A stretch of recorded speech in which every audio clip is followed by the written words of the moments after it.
கண்ணீருக்கு பதில் அளிக்கிற தேவன். எல்லாரும் சொல்லுங்க, கண்ணீருக்கு பதில் அளிக்கிற தேவன்.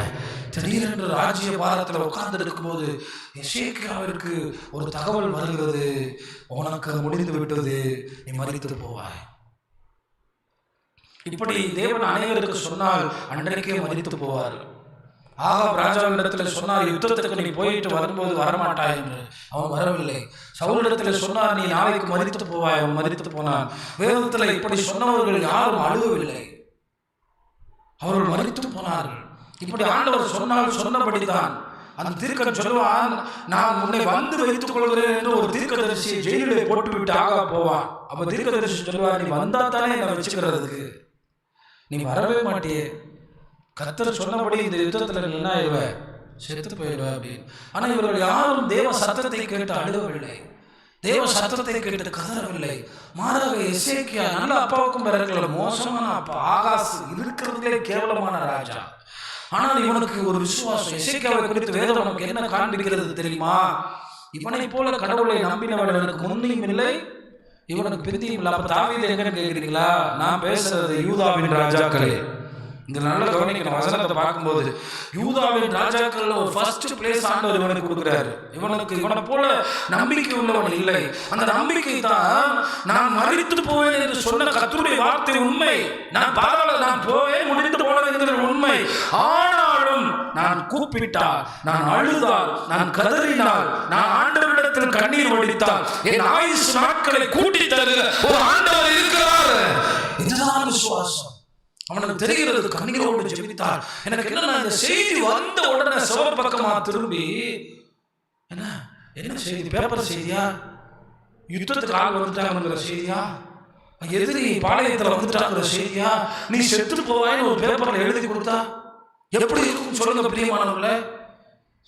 செத்து போற மாதிரி கனவு வந்தாலே முடிஞ்சு போச்சு. அன்னைக்கு நைட்டு என்ன வராது, நைட்டை விட்டுருங்க, வருஷமே போச்சு, வருஷத்தை விட்டுருங்க. அப்ப என்ன கேட்கிற தேவனுடைய பிள்ளைகளே, 2 ராஜாக்கள் 20ஆம் அதிகாரம் 3வது வசனத்தை பாருங்கள். அந்த 2 ராஜாக்கள் 20 தான் அந்த செய்தி அவரை தேடி வரும். அப்படி வரும்போது அந்த இடத்துல கர்த்தருடைய வார்த்தையை நீங்கள் பாருங்கள், அவன் செய்ததையும் பாருங்கள். அந்த வார்த்தையை அவன் கேட்டபோது, 2 ராஜாக்கள் 20ஆம் அதிகாரத்தில் அந்த வார்த்தையை அவன் கேட்டபோது பாருங்க எப்படி சொல்றாங்க. ஆனா உண்மையிலே என்ன கேட்கிற தேவனுடைய பிள்ளைகளே, நான் நிறைய விஷயங்களை இந்த மாதிரி நான் சபையில கேட்டிருக்கிறேன். கிறிஸ்டியன் ஐயா ஒரு தடவை, ஆமா எங்க அப்பத்தா முடியாம இருக்கும்போது வந்து சொல்லிவிட்டார், அவங்க இறந்து போயிடுவாங்க, நீங்க எல்லாத்தையும் ஒழுங்கு பண்ணிருங்க. ஆனா நல்ல ஊழியர்களுக்காக நான் கர்த்தரை துதிக்கிறேன். ஆண்டவர் சொல்லிட்டாருன்னா மாறுத்தர சொல்லாம அதை அப்படியே விசுவாசிகளுக்கு தெரியப்படுத்தி, எங்க அப்பா சொல்றாங்க, எங்க அம்மா ஒன்றும் அப்படிலாம் ஆக மாட்டாங்க, நல்லா தானே இருக்காங்க, ஆமா ஒன்றும் பிரச்சனைலாம் வராது. பார்த்தா சில நாட்கள் அவங்க மறிச்சு போயிட்டாங்க. அப்ப கர்த்தர் ஏன் அப்படி சொல்றாருன்னு உங்களுக்கு நான் சொல்லவா? ஏன் சொல்றாருன்னா, இப்ப எங்க அப்பா மாதிரி ஆட்கள் வந்து ஒத்த பிள்ளைய வளர்ந்தனால டிபெண்டன்ட் லைஃப், அவங்க அம்மாவை ரொம்ப டிபெண்ட் பண்ணி இருந்தாரு. இவருக்கு ஆண்டவர் முன்னாடியே சொல்லணும்னா இவரே இறங்கி போயிடுவார். அப்ப ஆண்டவர் விசுவாசத்தை தோக்கிறவரும், அப்ப ஆண்டவர் ஒரு உறுதிப்படுத்துறாரு. அப்ப அப்படி நடந்தே கொஞ்ச நாள் சோர்வு வந்துடுது. என்ன எங்க அம்மா ஆண்டவர் எடுத்துட்டாரு, என்ன இப்படி பண்ணிட்டாரு, அப்படி சொல்லியே சோர்வு வந்துடுது. அப்புறம் கவனிங்க, இந்த இடத்துக்குள்ள நான் வரேன் பாருங்க. எனக்கு வசனத்தை நான் படிக்கும் போது அவன் 1ஆம் வசனத்துல பாருங்க, அந்நாட்களிலே எசேக்கியா வியாதிப்பட்டு மரணத்துக்கு ஏதுவா இருந்தான். ஏற்கனவே வியாதி. அவன் நம்பிக்கையோட என்ன இருந்திருப்பான், சுகமாயிரு. அப்பொழுது ஆமோத்சின் குமாரனாகிய ஏசாயா என்னும் தீர்க்கதரிசி அவனிடத்தில் வந்து அவனை நோக்கி, நீர் உமது வீட்டு காரியத்தை ஒழுங்குபடுத்தும், நீர் பிழைக்க மாட்டீர், மரித்து போவீர் என்று கர்த்தர் சொல்லுகிறார் என்றார். அப்ப கவனிங்க, ஒரு விஷயத்தை கவனிங்க. இந்த வியாதிப்பட்டவங்களுக்கு விசுவாச குறைவு வந்துடும். ஆமா அவ்வளவுதான், வந்து பார்த்துட்டு அவ்வளவுதான் முடிச்சு அவ்வளவுதான் அப்படின்னு சொல்ல அவங்களுக்கு என்ன குறைஞ்சிடும், விசுவாசம் குறைஞ்சு. இப்ப ஆண்டவரிடத்துல இருந்து வார்த்தை வருகிறது, நீ மரித்து போவீர் என்று. ஆனால் அவர் ஆண்டவரிடத்திலே விசுவாசம் உள்ளவராய் இருக்கிறதுக்கான சான்று என்ன தெரியுமா? கர்த்தர் சொல்லுகிறார், அப்பொழுது எசேக்கியா தன் முகத்தை சுவர்புறமாக திருப்பிக் கொண்டு கர்த்தரை நோக்கி, யாரை நோக்கி? நம்ம இன்னைக்கு நான் பார்க்குற விசுவாசிகள்லாம் வந்துட்டு ஏதோ பணி கொடுத்தது போல உட்காந்துட்டு போகுதே. நீ செத்து போவேன்னு சொன்ன பிறகும் தேவனை நோக்கி கூப்பிட்டால், தேவனை நோக்கி அழுதால், தேவனை நோக்கி கதறினால், தேவன் பதிலளித்து கூட்டி கொடுப்பார் ஆயுசு நாட்களை என்கிற நம்பிக்கை தான் அவனை திரும்ப உயிரோடு எழுப்பினது. இதுதான் இன்றைக்கு சொல்கிறேன். அவனுக்கு தெரிகிறது ஆண்டவராலே ஆயுசை கூட்ட முடியும், ஆண்டவரால் வியாதியை மாற்ற முடியும். இந்த நம்பிக்கை ஒரு மனிதனுக்கு வேண்டும். சும்மா அங்க போனா சுகமாயிருவ, இங்க போனா சுகமாயிருவ, அவனிடத்துல தேவன் செயல்பட மாட்டார். அவனோடு தேவன் இறங்க முடியாது. மரண படுக்கை தான், மரணத்தின் நேரம் தான். எல்லாரும் சொல்லிவிட்டார்களே எசேக்கியா செத்து போவான் என்று. உண்மைதான். ஆனால் இவனுக்கு எப்படி இப்படி ஒரு விசுவாசம் என்று நான் ஆச்சரியப்படுகிறேன். ஏன்னா சோர்ந்து போகும்போது 4 பேர் உட்கார்ந்து ஜெபம் பண்ணுங்க, தூங்காதீங்க, எல்லாரும் சேர்ந்து எனக்காக ஜெபம் பண்ணுங்க. இது வேற, அவனே அழுகிறது வேற. அவனுக்கு ஒரு நம்பிக்கை இருந்தது. தேவனை நோக்கி அழுதாள். அவனுடைய வார்த்தையை கவனிங்க. கர்த்தாவே, நான் உமக்கு முன்பாக உண்மை மன உத்தமமாய் நடந்து உமது பார்வைக்கு நலமானதை செய்தேன் என்பதை நினைத்தருளும் என்று விண்ணப்பம் பண்ணினான். கடைசி பகுதியை பாருங்க. எசேக்கியா மிகவும் அழுதாள். எசேக்கியா எப்படி அழுதானா சொல்லுங்க. எசேக்கியா எப்படி அழுதானா? மிகவும் அழுதான். எசேக்கியா எப்படி அழுதானா? ஆண்டவர் வந்து இந்த வார்த்தையை சொல்லி கேட்டை விட்டு வெளியே போனாரு. அப்போ எவ்வளோ பெரிய கேட்டு இருக்குன்னு நினச்சி பார்த்தேன். வந்து இதெல்லாம் சொல்லி நீங்கள் நல்லா கவனித்து பார்த்தீங்கன்னா, ஆமாம், அவர் கேட்டை விட்டு வெளியே போகும்போது கர்த்தர் மறுபடியும் ஏசாயாவினிடத்துல சொல்லுவார், உனக்கு எத்தனை வருஷத்தை கூட்டிட்டு கொடுத்தேன்? 15 வருடங்களை நான் கூட்டித்து கொடுத்தேன் என்று கர்த்தர் சொல்வார். அவனுடைய அழுகையினுடைய நிமித்தமாக, அவன் அழுது ஜெபித்தது நிமித்தமாக கர்த்தர் அவனுக்கு பெரிய கிருபையை செய்து 15 ஆண்டுகளை கூட்டித்து கொடுத்தார். அல்லேலூயா. நான் சொல்லுகிற செய்தி, உங்கள் வாழ்க்கையிலே வியாதி மட்டுமல்ல, எத்தனையோ பிரச்சனைகள் இருக்கும். சில பேர் கடனை கூட்டிகிட்டே இருப்பாங்க. இதுல இருந்து விடுதலை பெற வேண்டும், இதுல இருந்து மாற வேண்டும், இதுல இருந்து சுயாதீனமா வாழ வேண்டும், ஆசீர்வாதமாய் நடக்க வேண்டும் என்று ஆண்டவரிடத்தில் அழுகிறவர்கள் எத்தனை பேர்? நாங்கள் பிசினஸ் பண்ணி மேலே வந்துடுவோம், நாங்கள் குதிச்சு மேலே வந்துடுவோம். இவனை போல நம்பிக்கை உள்ளவர்களாக தேவனிடத்தில் அழுது நாம் ஜெபித்தால் நிச்சயமாக கர்த்தர் நமக்கு பதில் செய்வார். ஏசாயா 38ஆம் அதிகாரத்திலும் இது பல பகுதிகளில் இந்த பகுதிகளை கர்த்தர் எழுதி வச்சிருக்கிறார். ஏசாயா 38ஆம் அதிகாரத்தில் 5ஆம் வசனத்தை நீங்கள் பார்த்தால் அங்கேயும் இந்த வசனங்களை எழுதி வைத்திருக்கிறார். பாருங்கள், அங்கே சொல்லுகிறார் 5ஆம் வசனத்தில், நீ போய் எசேக்கியாவை நோக்கி உன் தகப்பனாகிய தாவீதின் தேவனாய் இருக்கிற கர்த்தர் சொல்லுகிறது என்னவென்றால், உன் விண்ணப்பத்தை கேட்டேன். இன்னைக்கு நான் சொல்றேன், உங்களுக்கு பிரச்சனையே இல்லாத மாதிரி வந்து சர்ச்சில் உட்கார்ந்துட்டு போறீங்களே, உங்களுக்கு எந்த கஷ்டமே இல்லையா, இல்லாத மாதிரி வந்து உட்கார்ந்துட்டு போறீங்களே, தேவ சன்னிதானத்தில் உங்களை உடைத்து ஊற்ற வேண்டியது மிக அவசியம். நிச்சயமாக சொல்லுகிறேன், கண்ணீரோடு ஜெபிக்கிற ஜெபங்களை தேவன் புறக்கணிப்பதே இல்லை. கண்ணீரோடு ஜெபிக்கிற ஜெபங்களை தேவன் புறக்கணிப்பதே இல்லை. கண்ணீருக்கு நிச்சயமாக தேவன் பதில் அளிப்பார். கண்ணீருக்கு நிச்சயமாக தேவன் உடனே பதில் அளிப்பார். சிலர்லாம் பார்த்தீங்கன்னா அப்படியே வருவாங்க, உட்காருவாங்க, அப்படியே அசையாம போயிடுவாங்க. அவங்க வாழ்க்கையில் ஒரு மாற்றமும் இல்லை, அவங்க வாழ்க்கையில் ஒரு நன்மையும் இல்லை, அவங்க வாழ்க்கையில் ஒரு சந்தோஷமும் இல்லை.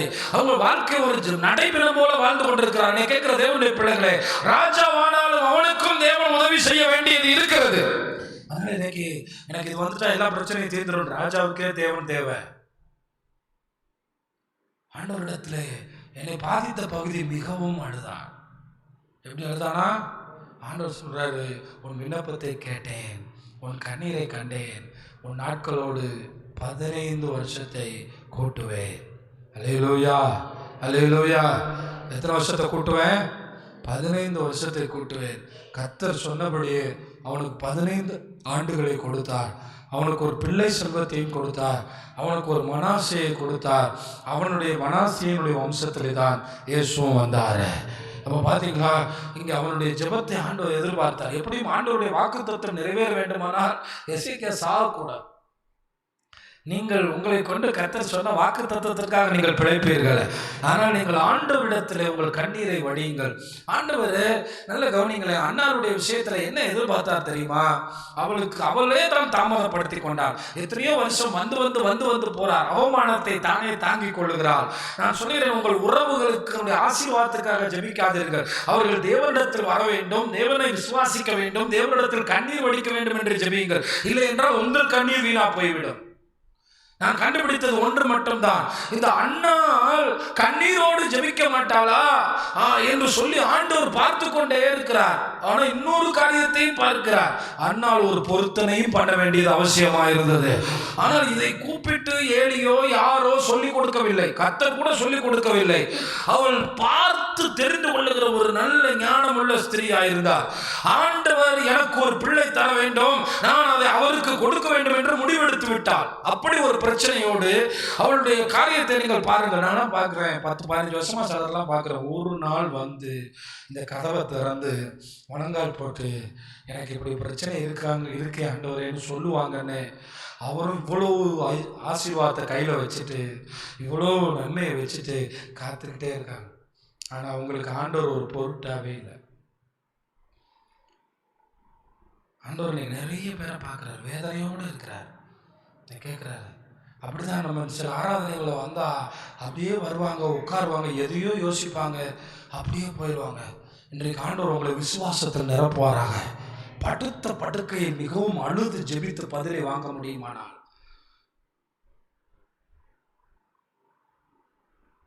தன் வீட்டில் இருக்கிற ஒருத்தினால் நரக வேதனை அவள் எவ்வளவு கொள்ளுகிறான் தெரியுமா? நான் ஒன்றை சொல்லுகிறேன், உங்கள் வீட்டில் நல்ல சாப்பாடு இருக்கலாம், நல்ல புருஷனுடைய சிநேகம் இருக்கலாம், ஆனால் வார்த்தையிலே குத்துகிற ஒருத்தர் இருக்கிற வீட்டில் எப்படிங்க வாழ முடியும்? நீங்கள் தயவு செய்து யாரையும் வார்த்தையில் குத்த மாட்டீங்கன்னு தீர்மானம் பண்ணிக்கிறீங்க. அந்த எல்கானாவினுடைய இன்னொருத்தி இருந்தால் பேர் என்ன? பெண்ணினால். எனக்கு அந்த பேர்லாம் ஞாபகம் வச்சுக்க மாட்டேன், ஏன்னா அது நல்ல பேர் இல்லை, மோசமானவ, அடுத்தவங்களை குத்தி கிழிக்கிறவன். இந்த பெண்ணினால் அவள் குத்தி கிழிச்சிட்டா. ஆமாம், அவன் சொல்கிறான் 2 மடங்கு, ஆனால் அவளுக்கு 2 இட்லி கொடுத்தா உனக்கு 4 இட்லி தரானே. அண்ணாள் சொல்லுவா, நீ இட்லியை கொண்டு போய் எங்கே போடு, அவளுக்கு 200 ரூபாய் உனக்கு 400 ரூபாய் கொடுக்குறேன், இது பத்தாதா? உன்னை வாழ வச்சு சூப்பராக வச்சிருக்கேன். யோ, என் நிந்தை யார் மாத்துறது? என் அவமானத்தை யார் மாத்துறது? என் பிரச்சனையை யார் மாத்துறது? என் வியாதியை யார் மாத்துறது? நான் காலமுள்ள தலைகுனிவை யார் மாத்துறது? புரிஞ்சுக்கிட்டா? நீ உன் மறுமனையாட்டி உன் பிள்ளைங்க எல்லாரும் அந்த பக்கம் போய் நல்லா சாப்பிடுங்க. இன்னைக்கு எனக்கு ஒரே ஒரு வழிதான் இருக்கு. இந்த ஜபத்தை விட்டா முடிஞ்சு போச்சு, இந்த வருஷத்தை விட்டா முடிஞ்சு போச்சு, இந்த மாசத்தை விட்டா முடிஞ்சு போச்சு, இந்த நாளை விட்டா முடிஞ்சு போச்சு. எனக்கு ஒரே ஒரு கதி தான், நான் போறேன் ஆண்டவர்கிட்ட போனேன். ஆமாம், ஜபக்கூட்டம் இல்லை, சேர்லாம் போடல, லைட்டு போடல, முழங்கால் போடுங்கன்னு சொல்லலை. அவள் போய் மன கசந்து, என்ன கசந்து? மன கசந்து. இப்படிப்பட்ட ஜபங்களை தேவன் இந்த சபையில் பார்க்குறாரு. யாராவது பண்ணுவானா? அவனுக்காக சுகத்தை, நன்மைகளை, ஆசீர்வாதத்தை, மேன்மை, கிருபைகளை வாரி வழங்க அவர் போதுமானவராக இருக்கிறாரு. ஆமா, இதான் பார்ப்பேன். இவங்களுக்குலாம் எப்படி விசுவாசம் தொடங்குது? எனக்கு ரொம்ப ஆச்சரியமா இருக்கு. எப்படி தொடங்குது தெரியுமா? விசுவாசத்தை துவக்கிறவர் அவர் தானே. அல்லேலூயா. அப்ப இங்க பாருங்க, அந்த பெடினால வச்சு பேச வச்சு வச்சு வச்சு வச்சு அந்த அவமானத்தை எல்லாம் கொண்டு வந்து கண்ணீரா மாத்திர பாருங்க. நீ பட்ட அவமானம், உலகம் உங்களுக்கு கொடுத்த கசப்பு, உலகம் உனக்கு கொடுத்த கண்ணீர், உலகம் உன்னை பேசின பேச்சுக்கள், இதெல்லாம் ஆண்டவர் சமூகத்தில் கண்ணீராய் வந்தால் அதுதான் விசுவாசம். அல்லேலூயா. அதான் நம்பிக்கை. அங்கதான் விசுவாசம், அங்கதான் விசுவாசம். நான் மனுஷன் முன்னாடி கூட ஜபத்தில் அழுக மாட்டேன், ஆனால் தேவ சமூகத்துக்கு போயிட்டா எனக்கு வேற ஆள் இல்லை ஆண்டவரே, எனக்கு வேற நம்பிக்கை இல்லை ஆண்டவரே. ஏன்னா நம்ம தேவை யாருக்கும் தெரியாது, நம்ம பிரச்சனை யாருக்கும் தெரியாது, நாளைக்கு நம்ம என்ன செய்யணும்னு யாருக்கும் தெரியாது. ஆனால் நம்முடைய ஆண்டவருக்கு நல்லா தெரியும். ஒரு அல்லேலூயா சொல்லுங்களேன். அல்லேலூயா. அதனால எனக்கு பிடிச்சிருக்கு. இவங்களாம் நமக்கு விசுவாசத்தை ஊட்டுறவங்க. நிறைய பெண்கள் எத்தனையோ ஆண்டுகளா குழந்தை இல்லாமல் வந்தாலும் ஆண்டவரே எனக்கு தாருங்க, சும்மா அப்படியே உட்காந்துட்டு அப்படியே போறது. நான் கேட்பேன், உங்களுக்கு தான் வலிக்காதா? ஏன் உங்களுக்கு பெயின் வராதா? நான் லேபர் பெயினை பேசல, நான் விசுவாச பெயினை பேசுறேன். விசுவாசத்தினால் உண்டாகிற வழியை பேசுறேன். தேவ சமூகத்தில் நடக்கிற அற்புதங்களை குறித்து பேசுங்க. ஏன்னா வந்துட்டு உட்கார்ந்துட்டு போற, இன்னும் 4 பெண்ணினால் உன்னை பேசினா தான் உனக்கு சரிப்பட்டு வருமா? சொல்லுங்க, இன்னும் 4 பெண்ணினால் பேசணுமா? இல்லை பத்தாதா? பெண்ணினால் உள்ள இறக்குறா. ஆனா அவள் பெண்ணினாளுக்கு பதில் பேசல. அவள் மனம் கசந்து ஆண்டவரிடத்துல பேசினாள். அல்லேலூயா. இன்னைக்கு உலக காதல் உண்மை எல்லாம் சொல்றானே, எவ்வளவு காலம் அந்த உலக அன்பெல்லாம் இருக்கும்? அதான் சொல்லுவாங்க, நல்ல கவனிங்க, இன்னைக்கு நான் சொல்றேன் தெரிஞ்சுக்கிறேங்க. மனைவி 6 மாசம் முடியாம கிடந்தா வேண்டாம், 15 நாள் முடியாம கிடந்தா புருஷனுடைய அன்பு என்னன்னு கண்டுபிடிக்கலாம். அதே மாதிரி 10 நாள் வேலைக்கு போகாம புருஷன் வீட்டில் இருந்தானா மனைவியோட அன்பு என்னன்னு கண்டுபிடிக்கலாம். வேற எங்கேயும் மனைவியோட அன்பு புருஷனோட அன்பையும் கண்டுபிடிக்க வேண்டிய அவசியமே இல்லை. 1 வாரம் வேலைக்கு போகலன்னா பேதுரு மனைவி சொல்லுவா, ஏண்டா உனக்கு போடுற சாப்பாட்டுக்கு 7 பேரை வேற கூட்டிகிட்டு வந்துருக்கு. எல்லாம் எருமை மாடு மாதிரி இருக்காங்க, ஆளுக்கு ஒன்று திங்கிறான். இவனுக்கு சமைச்சு போட வாடா என்ன கட்டினேன். நைட்டோட நைட்டாக போட்டில் ஏறி உட்காந்துட்டார். நீங்கள் சொல்லுவீங்க பேதுரு பின் வாங்கி போய் போட்டில் மீன் பிடிச்சாருன்னு. அவன் நிலைமை அவனுக்கு தான் தெரியும். என்ன அவ்வளோதான். சாப்பாடு போட்டுக்கிட்டே இருக்கும்போது நீனே தெண்டச்சோறு, இதில் கூட வேற 7 டிக்கெட்டு, 7 பேர் 8 பேருக்கு சாப்பாடு போட்டால் 8 ஆம்பளை யாருக்கு சாப்பாடு போட்டால் எப்படி இருக்கும்? ஆமாம், ஆண்டவர் அவனையும் தேடி போனார், அவன் வலையை நிரப்பினார், அவனுக்கும் உதவி செய்தார். நம்முடைய தேவன் நல்லவர். நல்ல ஒரு கையை தட்டுங்களேன். அல்லேலூயா. ஆமாம், என்கிட்ட கேட்டீங்கன்னா என் பிரச்சனையில் அண்ணாள் போல உங்ககிட்ட அழுகிற ஒரு உணர்வு மட்டும் தந்தா போதும். பெண்ணி நாட்கள் நம்மை வேதனைப்படுத்தும் போது, உலகம் நம்மை வேதனைப்படுத்தும் போது, மனிதர் நம்மை வேதனைப்படுத்தும் போது, சூழ்நிலை நம்மை வேதனைப்படுத்தும் போது, பிரச்சனைகள் ஆண்டவரே உங்ககிட்ட மட்டும், ஏன்னா நம்ம கண்ணீருக்கு பதில் வரும். ஆமாம், ஹல்லேலூயா. எத்தனையோ கொரியர் திரும்பி வராமல் இருக்கலாம், எத்தனையோ லெட்டர் திரும்பி வராமல் இருக்கலாம், எத்தனையோ அனுப்பின மெயிலுக்கு பதில் வராமல் இருக்கலாம். ஆனால் நான் சொல்லுகிறேன், நம்முடைய கண்ணீரின் ஜெபத்துக்கு பதில் வந்துதான் தீரும். அல்லேலூயா. பாருங்க, அவர் கேட்ட தாண்டி போறதுக்குள்ள உன் விண்ணப்பத்தை கேட்டேன், 15 வருஷம் கூட்டி கொடுத்தேன். இன்றைக்கும் நம்முடைய ஆண்டவர் ஆயுசு நாட்களை கூட்டித்து கொடுக்கிறவர். ஆமாம், நான் நிறைய தேவ ஊழியர்கள் 80 வயசுக்கு மேலே, 80 வயசு பக்கத்தில் சைனாகிறவங்களையும், நல்ல பலனோடு கத்தருக்கு ஊழியர் செய்கிறவங்களையும், ஃப்ளைட்டில் ட்ராவல் பண்ணி நாடு விட்டு நாடு போகிறவங்களுக்காக நான் கத்தரை துதிக்கிறேன். அவர்களெல்லாம் இன்னும் தீர்க்க ஆயுஷாக இருக்க வேண்டும். இந்த தேசத்திற்கு நல்லது. அவருடைய அஸ்திபாரங்கள் நம்மை நடத்தினது, அவருடைய வார்த்தைகள் நம்மை பலப்படுத்தினது, நம்மை கிறிஸ்துவ அண்டையிலே நடத்தினது. இன்றைக்கெல்லாம் தங்கள் அண்டையிலும் தங்கள் பக்கத்தில் ரசிகர்களை உருவாக்குறவர்கள் பெருகிவிட்டார்கள். அதனால் இந்த ஆண்டில் என்ன பிரச்சனை ஆனாலும் எதுவானாலும் உங்களுக்கு ஒன்று சொல்லவா, ஆண்டவர்கிட்ட கண்ணீர் வடிக்கும் போது விசுவாசம் வந்துடும். இன்னைக்கு இந்த செய்தியை நல்லா கேட்டுட்டு போங்க. ஏன் தெரியுமா? இதுவரை சாப்பிடாம அழுதுட்டு தான் பண்டிகையில போவா, இந்த தடவை தான் சாப்பிட்டுட்டு போனா. கையை நல்லா தட்டுங்களேன். அல்லேலூயா. ஆமென். அல்லேலூயா. எந்த பண்டிகையிலையும் சாப்பிடவே மாட்டா. சாப்பிட்டுக்கிட்டு இருக்கும்போது தான் அவன் ஞாபகப்படுத்திடுவாளே. இப்படி எடுத்து ஒரு வாய் வைக்கும் போது உனக்கு என்னத்துக்கு சாப்பாடு? அத்தோட போச்சு, அத்தோட கிறிஸ்துமஸ் முடிஞ்சு, அடுத்த கிறிஸ்துமஸ். என்ன கேட்குற, உலகம் உங்களை வேதனைப்படுத்துதா? மனிதர்கள் உங்களை வேதனைப்படுத்துறாங்களா? உங்களை வேதனைப்படுத்துறாங்களா? இதுதான் உங்களுக்கு வழி. இதை தவிர வேற இது வழி உங்களுக்கு வேற கிடையாது. இதுதான் உங்களுக்கான தீர்வு. ஏன்னா கண்ணீருக்கு ஆண்டவர் பதிலளிப்பாரு. ஆண்டவர் சமூகத்துல நீங்க கண்ணீர் வடிங்க, விண்ணப்பம் பண்ணி அவர் பேசுறாங்க பாத்தீங்களா. இன்னொன்று, வெறும் கண்ணீர் மட்டும் இல்லை, சில பிள்ளை அழுகும். எதுவுமே என்னடா சொல்லவே சொல்லாது, எதுக்குடா அழுகுற.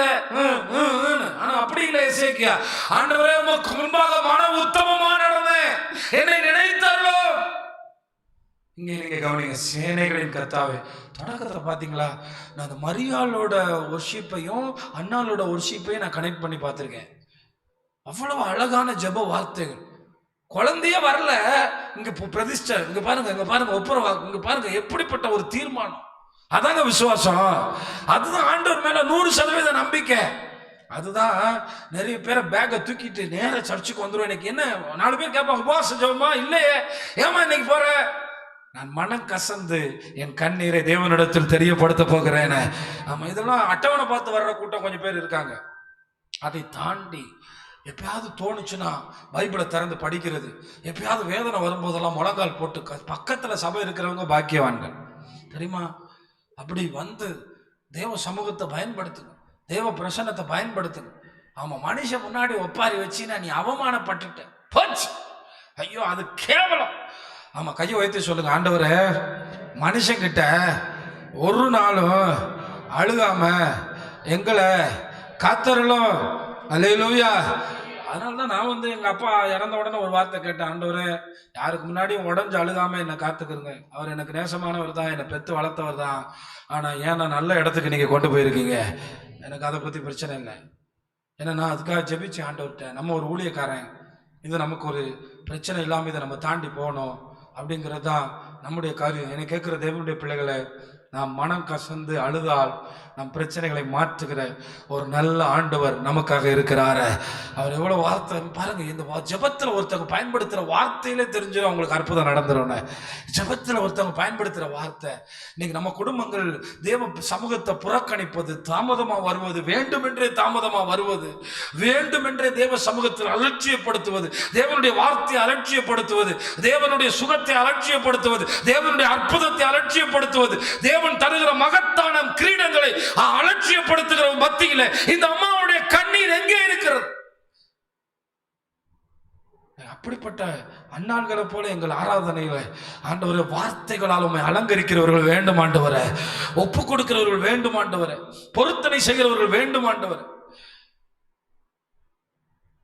அதான் எனக்கு ஆசை. ஆனால் அதான் கேட்பேன், ஆண்டவரே எங்கள் குடும்பத்தில் இந்த ஆசீர்வாதத்தை செஞ்சிருங்கன்னு சொல்றதை விட அவங்களுக்கு ஆண்டவரே விசுவாசத்தை, அவங்களுக்கு உங்க சமூகத்தினுடைய மேன்மையை புரியலன்னா அவனுக்கு இதெல்லாம் கிடைச்சா நரகத்துக்கு தான் போயிடுவான். ஆண்டவரே அப்படி ஒன்றும் தேவையில்லை. அவனுக்குள்ள விசுவாசம் வேண்டும் ஆண்டவரே, அவனுக்குள்ள விசுவாசம் வேண்டும். எவ்வளவு அவமானத்தை தாங்கணும், இன்னும் கொஞ்சம் தாங்கிக்கிறோம். அவனுக்குள்ள விசுவாசத்தை கொடுத்து இது போல வாயை திறந்து ஜெபிக்கிறத மட்டும் கொடுங்க. அவனுக்கு கோடி ரூபாய் வேண்டாம், வீடு வாசலோ நிலமோ அதை பத்தினது இல்லை. ஆண்டவரே இந்த மாதிரி ஒரு ஜெபிக்கிற அனுபவம் இருந்தா அடுத்த தடவை அவன் வெறுமையா வரமாட்டான். அல்லேலூயா. அடுத்த கூட்டத்துக்கு வரும்போது அவன் வெறுமையா வரமாட்டான். நீங்க படிச்சு பாருங்க. அந்த அம்மா அவர் கேட்கிற, இதை பத்தி நான் இது என்னுடைய செய்தி அதுவல்ல, அவருடைய ஜெபத்துல எப்படி பாருங்க. ஏழி வந்து கட்டில படுத்துக்கிட்டேன்னு நினைக்கிறேன், எப்படி இருந்தாரோ தெரியல, ஈச்சி சேர்ல இருந்தாரோ கட்டில இருந்தாரோ இருந்துட்டு இந்த அம்மா ஜெபத்தை அப்படியே கேட்டுக்கிட்டே இருக்காரு. வயசான காலத்துல காது வேற கேட்காது, அதனால எதை பாக்குறாரு, லிப்ஸ பாக்குறாரு. அந்த அம்மாவுடைய லிப்ஸை பார்த்துக்கிட்டே இருக்காரு. கவனிச்சு பாருங்க 12ஆம் வசனத்துல, அவள் கர்த்தருடைய சன்னதியில் வெகு நேரம் விண்ணப்பம் பண்ணுகிற போது. எல்லாரும் பைபிள்ல கோடு போடுற பழக்கம் இருந்தா வெகு நேரம் என்ன போட்டுக்கிறங்க. ஏன்னா நம்ம ஆளுகளுக்கு என்ன டைம் ஆச்சே, என்ன ஆச்சா, டைம் ஆச்சு. சுருக்க ஜெபம் பெருக்க ஆசீர்வாதம். டிவி மட்டும் அப்படியே 2 மணி நேரம் ஓடும் பாருங்க, அப்படியே ஓடிக்கிட்டே இருக்கும். அதை பத்தி எந்த பிரச்சனையும் இல்லை. வெகு நேரம் ஏலி அவள் வாயை என்ன பண்ணிக்கிட்டே இருந்தாரு, கவனிச்சுக்கிட்டே இருந்தார். அந்த அம்மா ஏலி ஒரு முடிவுக்கே பண்ணிட்டாரு, இப்படி ஒரு ஜெபம் பண்ற ஆளை நான் இதுவரை பார்த்ததே, இப்படி கண்ணீர் வடிச்சு ஜெபம் பண்ற ஆளை நான் பார்த்ததே இல்லையா. அதனால ஏலி ஒரு முடிவுக்கு வந்துட்டாரு. இந்த அம்மா போட்டுட்டு தான் வந்துட்டா, இந்த அம்மா குடிச்சிட்டு தான் வந்துட்டா, இந்த அம்மா நல்லா மதுபானம் குடிச்சிட்டு வெறிக்க வெறிக்க வந்து அழுகிறா அப்படின்னு நினைச்சேன். அப்போ அந்த அம்மா பதில் பேசும் பாருங்க, என்ன சொல்லும் பாருங்க. உம்முடைய அடியாளை பேலியாளின் மகளாக எண்ணாதேயும், மிகுதியான விசாரத்தினாலும் கிளேசத்தினாலும் இந்நேரம் மட்டும் விண்ணப்பம் பண்ணினேன். இப்படி ஜெபம் பண்ணியிருக்கீங்களா? இந்த ஜனவரி மாதம் உங்களுக்கு இதான் தேவை. மிகுதியான வலிய உங்கள் பாதத்தில் ஊட்டுறேன், மிகுதியான கிளேசத்தை வெகு நேரம் விண்ணப்பம் பண்ணி உங்ககிட்ட நான் இறக்கி வைக்கிறேன். ஏனென்றால் அவர் கண்ணீருக்கு பதிலளிக்கிற தேவன்.